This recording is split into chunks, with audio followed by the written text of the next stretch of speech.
The fastest century in Test cricket history came from a man who now raises cattle in paradise. Viv Richards dominated world cricket like few players before or since.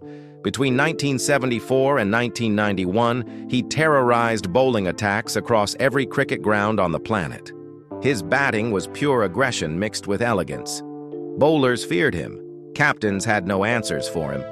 He walked to the crease with swagger that announced his intentions before he faced a single ball. His maroon cap sat proudly on his head, never a helmet, even against the fastest bowlers. That image defined Caribbean confidence for an entire generation.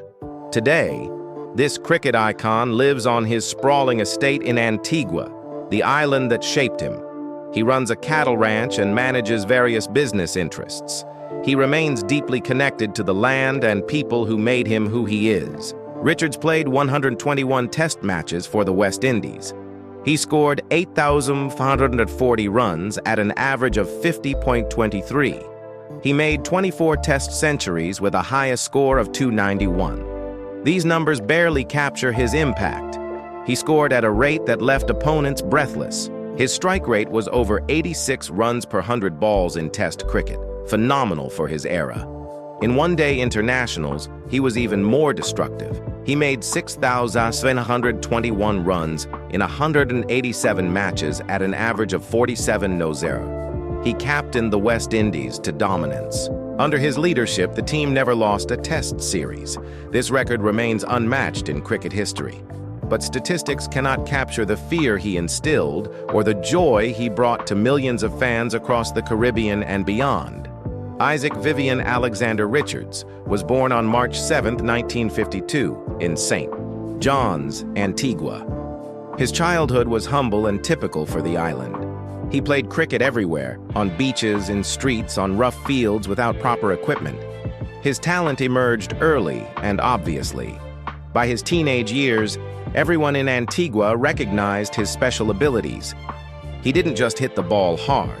He hit it with timing and placement that seemed effortless. His hand-eye coordination was exceptional. He made batting look easy even when facing quality bowling. His first-class career began in 1971-72 playing for the Leeward Islands. Coaches and selectors immediately noticed his fearless approach. He attacked from the first ball. He never looked tentative or afraid. This confidence would become his trademark throughout his career. Richards made his test debut against India in 1974 at Bangalore. He scored 4 in his first innings and 3 in his second. Not an impressive start for a legend, but he learned quickly from that experience. Within months, he was destroying bowling attacks. His breakthrough came in 1976 during a tour of England. He scored 829 runs in 4 tests at an average of 118.42. This included a magnificent 291 at the Oval. English bowlers had no answers for him. He pulled and hooked their fast bowlers. He drove their spinners over the boundary. The English summer of 1976 belonged entirely to Viv Richards. British fans had never seen batting like this. His combination of power and grace was revolutionary. Cricket writers struggled to find words to describe what they witnessed. One described him as batting like a man playing a different game from everyone else on the field. What made Richards special was not just his skill, but his attitude. He played cricket as warfare. Every innings was a battle he intended to win. He took attacks personally. If a bowler bounced him, he would destroy that bowler's figures. If a fielder said something disrespectful, Richards would punish the entire team. His famous innings of 189 not out against England in 1984 at Old Trafford exemplified this mindset. England tried to intimidate him with short-pitched bowling. Richards stood tall and hooked and pulled them repeatedly to the boundary. He made them pay for every bouncer. The innings was brutal and beautiful simultaneously. It showed that no team could intimidate Viv Richards, no matter what tactics they employed. The English crowd, despite supporting their own team, applauded his brilliance. Great cricket transcends national loyalty, and Richards produced greatness that day. Richards' partnership with other West Indian batting legends created the most formidable lineup in cricket history. He batted alongside Gordon Greenidge, Desmond Haynes, Clive Lloyd, and later players like Richie Richardson. Together, they demoralized opponents before lunch on the first day. But Richards stood out even among these giants. His presence at the crease changed the atmosphere completely. Fielding teams visibly tensed when he walked out. Their body language showed defeat before he scored a run. This psychological advantage was as valuable as his technical skills.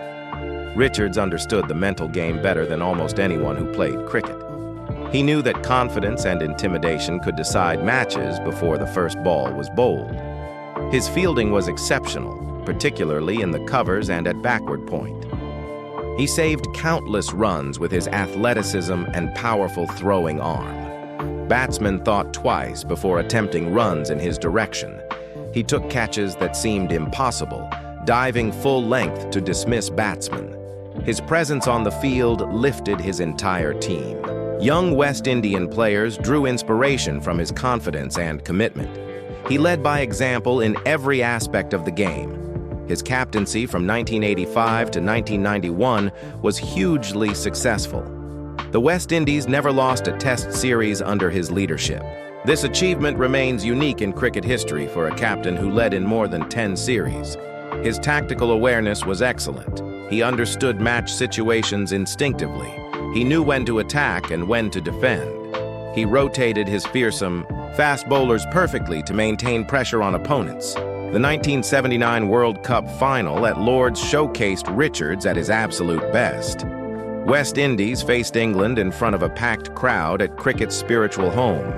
The match was tense and competitive. Richards came to the crease with his team needing stability and runs. He produced one of the greatest World Cup innings ever played. He scored 138, not out from just 157 balls. He demolished the English bowling attack with power hitting that left spectators stunned. His partnership with Collis King turned the match completely. West Indies won comfortably. Richards lifted the trophy as the player of the match. That innings defined his ability to perform under maximum pressure on the biggest stages. Years later, players from that English team still speak with awe about facing Richards that day. His technique was unorthodox, but devastatingly effective. Coaching manuals would criticize his backlift and footwork. Traditional coaches would try to change his style, but results silenced all critics. He hit the ball harder and cleaner than technically correct batsmen. His eye and timing compensated for any technical flaws. He proved that cricket allowed different paths to excellence. Young players who didn't fit traditional molds took inspiration from Richards. If he could succeed with his unique style, perhaps they could too. This democratization of technique opened cricket to more diverse playing styles and broadened the game's appeal. Richards' career continued at the highest level into the early 1990s. His final Test series came in 1991 against England. By then, he was nearly 40 years old. His reflexes had slowed slightly, but his determination remained fierce. He scored a century in that final series, showing that class is permanent. His retirement marked the end of an era for West Indies cricket. The dominance they enjoyed during his playing days gradually faded. Later generations struggled to match the standards he and his contemporaries set. His legacy loomed large over Caribbean cricket for decades after he stopped playing. Every young West Indian batsman was compared to Richards, usually unfavorably. This created pressure but also inspiration for those who followed. After retirement, Richards could have settled anywhere in the world. He was famous internationally and financially comfortable. England, Australia, or wealthy nations would have welcomed him. But he chose to return permanently to Antigua, the small island that shaped him as a young boy. This decision reflects his character and values completely. He never forgot his roots or the people who supported him before fame arrived. He bought land in Antigua and established a substantial estate outside the capital. The property includes a cattle ranch that he runs as a serious business operation, not merely a hobby for a wealthy retired athlete.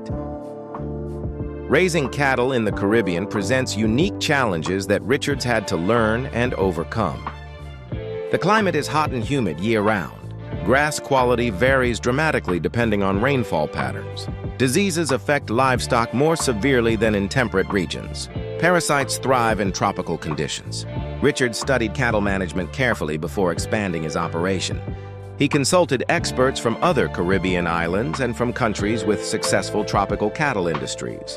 He learned through experience, making mistakes and adjusting his approach. He applies the same dedication he showed in cricket to managing his ranch. Early morning inspections of his herd. Careful record keeping. Attention to details that separate successful operations from failing ones. Raising cattle in the Caribbean presents unique challenges that Richards had to learn and overcome. The climate is hot and humid year-round. Grass quality varies dramatically depending on rainfall patterns. Diseases affect livestock more severely than in temperate regions. Parasites thrive in tropical conditions. Richards studied cattle management carefully before expanding his operation. He consulted experts from other Caribbean islands and from countries with successful tropical cattle industries. He learned through experience, making mistakes and adjusting his approach. He applies the same dedication he showed in cricket to managing his ranch. Early morning inspections of his herd. Careful record keeping. Attention to details that separate successful operations from failing ones. He double-check responses. Sonnet for pointing.